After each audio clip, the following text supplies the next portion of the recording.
তুমি মুমিন মুসলমান হতে পারবে না। এ মুসলমানেরা, আমরা আমার রাসূলকে ভালোবাসি, আমরা আমাদের রাসূলকে ভালোবাসি, আমরা আমাদের রাসূলকে ভালোবাসি।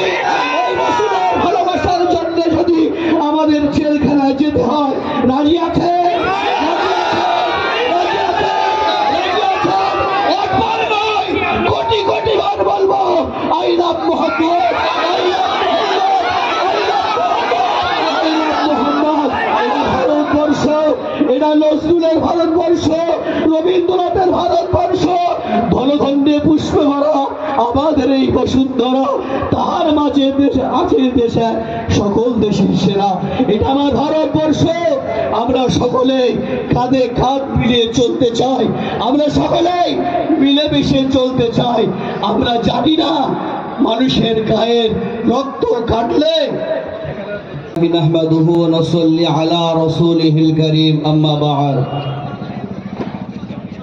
আলহামদুলিল্লাহ, সেই মহান পাক রব্বুল আলামিন আল্লাহ তাবারক তাআলার দরবারে লাখো কোটি শুকরিয়া যে রব্বুল আলামিন আল্লাহ তাবারক তাআলা আজকে আমাদের এতগুলো ভাইকে হযরত প্রফেট মুহাম্মদ সাল্লাল্লাহু আলাইহি ওয়াসাল্লামের ভালোবাসা নিয়ে এই ফাঁকা ময়দানে দাঁড়াবার মতো তৌফিক দিয়েছেন।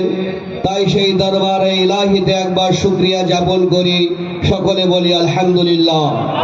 তারপরেই জানাই আমার নবী, আপনার নবী, গোটা বিশ্বের নবী, দো জাহানের বাদশাহ প্যারা নবী নবী করিম সাল্লাল্লাহু আলাইহি ওয়াসাল্লামের চরণে লাখো কোটি দরুদ ও সালাম আমরা সকলে বলি সাল্লাল্লাহু আলাইহি ওয়াসাল্লাম।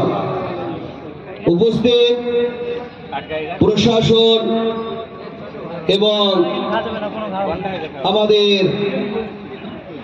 স্টেজের উপরে যে সমস্ত ইমাম সাহেব এবং আমরা দেশপ্রেমী ধর্মপ্রিয় মুসলমান ভাই এবং বোনেরা, আমরা যারা আজকে এই ধিক্কার সভায় উপস্থিত হয়েছি, আমরা আজকে আমাদেরকে এখন ধিক্কার সভা করতে হচ্ছে কেন? কেন আমাদের এই প্রতিবাদ সভা করতে হয়? কেন আমাদের এই ধিক্কার সভা করতে হয়? কেন আমাদের এরকম ভাবে জমায়েত হয়ে তার প্রতিবাদ করতে হয়? আল্লাহ পাক কোরআনে কারীমের মধ্যে ইরশাদ করেছেন, ইয়া আইয়ুহাল্লাযীনা আমানু দুখুলু ফিস সিলমি কাফা ওয়া লা তাত্তাবিউ খুতুওয়াতিশ শাইতান। এ জগতের মুমিন, বিশ্বাসী মুমিন মুসলমানেরা, তোমরা ইসলামের মধ্যে পরিপূর্ণভাবে দাখিল হয়ে যাও।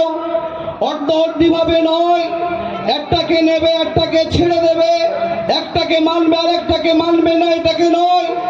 কিন্তু আজকে আমি আমার বুকে হাত দিয়ে যদি ভাবি, আমি আমার বুকে হাত দিয়ে যদি চিন্তা করি, আমার রব, আমার স্রষ্টা, আমার মালিক, তিনি বললেন তোমরা ইসলামের মধ্যে পরিপূর্ণভাবে দাখিল হয়ে যাও। কিন্তু আমরা সেই পরিপূর্ণতা আনতে পারিনি, ইসলামের মধ্যে পরিপূর্ণভাবে ঢুকতে পারিনি।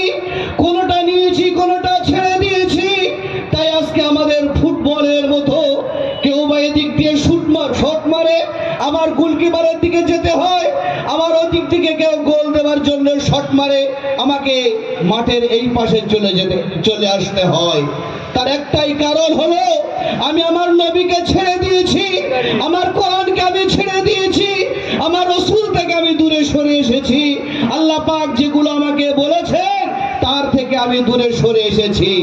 সর্বপ্রথমে আমি আমার জাতিকে বলবো, আমার কওমকে বলবো, আমার ভাইকে বলবো, আসুন আমরা আমাদের নিজের জায়গায় দাঁড়িয়ে যাই।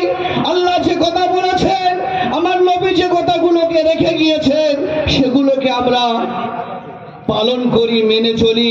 দেখবেন আমাদেরকে হেলাতে কেউ পারবে না, আমাদেরকে নাড়াতে কেউ পারবে না।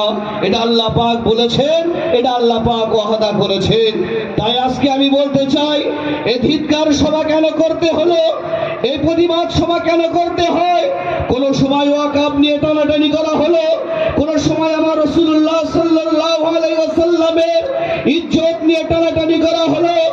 সমাজের মানুষ এটা ভাবতে হবে, এটা ভারতবর্ষ, শুধু ভারতবর্ষ নয়,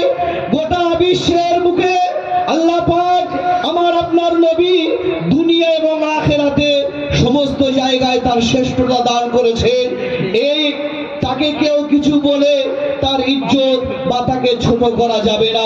যদি আই লাভ মোহাম্মদ বলার জন্য, আই লাভ মোহাম্মদ লেখার জন্য কাউকে গ্রেফতার করা হয়, কাউকে অ্যারেস্ট করা হয়, আমি কেন, আমরা শতবার নয়, একবার নয়, দুবার নয়, শত শতবার, কোটি কোটি বার আই লাভ মোহাম্মদ বলতে রাজি আছি।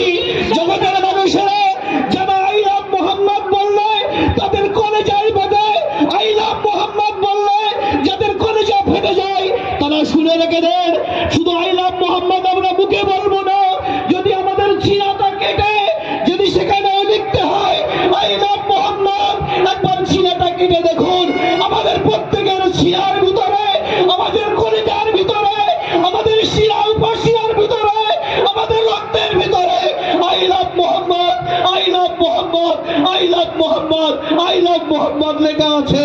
তাই কত জেলে ভরবেন? যদি একবার বললে জেল ভরতে হয়, আমরা শত শতবার, কোটি কোটি বার বলতে রাজি আছি I love Mohammad, I love Mohammad, I love Mohammad. আমার রাসূল বলেছেন লা ইউমিনু আহাদুকুম হাত্তা আকুনা হাব্বা ইলাইহি মিন ওয়ালিদিহি ওয়া ওয়ালাদিহি ওয়ান নাসি আজমাইন। আমার রাসূল বলেছেন, হে মানব জাতি, যতক্ষণ পর্যন্ত তোমার পিতা, তোমার মাতা, তোমার সন্তান সন্ততি, তোমার ধনবল, তোমার আত্মীয় স্বজন, পাড়া প্রতিবেশী, তোমার অর্থ সত্য সব চাইতে আমি রাসূল আমাকে যদি ভালোবেসে না বাসতে পারো, অতক্ষণ পর্যন্ত নারে তাকবীর, নারে তাকবীর, নারে তাকবীর। औलादे मुजाद्दिद ज़मान ফুরফুরা শরীফ সংক্ষিপ্ত বক্তব্যে আমি শেষ করলাম। ভাইজান এসছেন।